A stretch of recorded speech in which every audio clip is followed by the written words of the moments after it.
Plastic. रंगापट्टनम गांव में लोग बहुत प्लास्टिक इस्तेमाल करते थे। सामान, सब्जी सब उसे प्लास्टिक कवर में डालकर ही ले जाते थे। गांव में पोस्टर लगे थे, प्लीज डोंट यूज प्लास्टिक, फिर भी लोग उसे इस्तेमाल करना बंद नहीं करते थे। उस गांव के मंदिर के पास एक मंदिर की गाय थी, उसका नाम था शिवगामी। गांव के लोग उसे बहुत पसंद करते थे। हर रोज वो हर दुकान के सामने आकर रुकती तो लोग उसे कुछ न कुछ खाने के लिए देते थे। एक दिन स्कूल में टीचर, बच्चों, पर्यावरण का संरक्षण करना हम सबकी जिम्मेदारी है। कृपया करके कोई प्लास्टिक का इस्तेमाल ना करें। मैडम, सब प्लास्टिक का प्रयोग ना करो कहकर बोलते रहते हैं। उसके प्रयोग से क्या नुकसान होता है, क्या आप हमें बताएंगी? बहुत अच्छा सवाल है। जब प्लास्टिक नहीं था तब हम पेपर बैग्स और कपड़ों के थैली का प्रयोग करते थे, पर क्योंकि उन्हें बनाने में ज्यादा पैसे लगते थे तो प्लास्टिक का आविष्कार हुआ। इससे दुनिया भर में प्लास्टिक फैल गया। साल 2018 में सारे संसार में 380 लाख टन प्लास्टिक का उत्पादन हुआ है। 1950 से लेकर 2018 तक 6.3 हजार करोड़ टन प्लास्टिक तैयार हुआ है। इसमें सिर्फ 10% प्लास्टिक रिसाइकल हुआ है, बाकी सब जमीन और पानी में मिल गया है। प्लास्टिक की खासियत ये है कि वो सैकड़ों साल तक वैसे ही रहेगा। धरती पर मनुष्य और बाकी प्राणी, समुद्र के प्राणी सब प्लास्टिक के शिकार हुए हैं। एक सर्वे ने बताया है कि सन 2050 में समुद्र में मछलियों से ज्यादा प्लास्टिक ही मिलेगा। उसके कारण जो पर्यावरण को क्षति पहुंचेगी वो बताने के लिए एक क्लास काफी नहीं है। कृपया करके तुम लोग प्लास्टिक का इस्तेमाल करना बंद कर दो बच्चों। गोपाल के पिताजी का एक टिफिन की रेडी थी। वहाँ के ग्राहकों को प्लास्टिक बैग्स में ही वो टिफिन देते थे। गोपाल ने स्कूल में जो कुछ हुआ वो आकर पिताजी को बताया। पिताजी, कृपया करके प्लास्टिक का प्रयोग करना बंद कर दें, इससे पर्यावरण को क्षति पहुंचती है। बेटा, स्कूल में बहुत कुछ कहते हैं, उनका क्या जाता है। प्लास्टिक से हो रहे नुकसान के बारे में मैंने भी पढ़ा है, पर मैं क्या करूं? बोलो, चाहो तो तुम ही देख लो। अगर मैं कहूं कि बैग नहीं है तो लोग क्या कहते हैं, सुनो। तभी एक औरत ने आकर, एक पनीर डोसा पैक करना। बहन जी, डोसा देता हूँ, पर कैरी बैग नहीं है। सरकार कह रही है ना कि प्लास्टिक का प्रयोग हानिकारक है। क्या कैरी बैग नहीं है?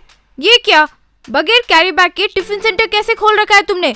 मुझे डोसा वोसा कुछ नहीं चाहिए, दोबारा यहाँ नहीं आऊंगी, कहकर गुस्से में चली गई। दूसरा व्यक्ति, क्यों भाई, पागल हो गए हो क्या?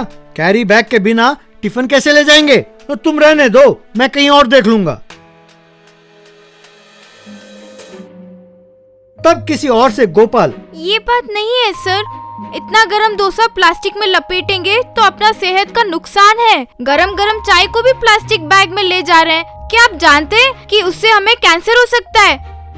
अरे बहुत सुने हैं ये सब बकवास। तुम बच्चे हो, तुम क्या जानो, चुप रहो।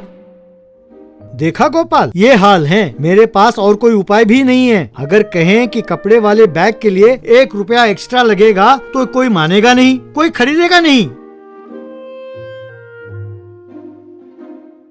बाद में गोपाल कलेक्टर के पास जाकर मिला और उन्हें सब कुछ बताया। तुम छोटे हो, पर लोगों को तुम्हारी जैसी सोच नहीं है बेटा। एक सरकारी मुलाजिम के तौर पर मैं बहुत प्रयत्न कर रहा हूँ। सरकार यदि प्लास्टिक फैक्ट्री को बंद कर दे तो ये मुसीबत दूर हो जाएगी, पर वो ऐसा काम नहीं करेंगे क्योंकि उन्हें पैसे चाहिए। हम भी छोटे मोटे दुकानदार को ही फाइन लगाते हैं, पर कैरी बैग को सरेआम सड़क पर ले जाने वालों को कुछ नहीं कर पा रहे हैं। लोगों में बदलाव आना चाहिए, वरना प्लास्टिक का उन्मूलन नामुमकिन है। शिवगामी जब तब गांव के बाहर डंप यार्ड में जो कुछ मिलता था खाती थी। वो यूं अनजाने में प्लास्टिक बैग्स को भी खाने लगी। इससे कुछ दिनों में उसका पेट फूल गया और वो दर्द से जोर से चिल्ला रही थी।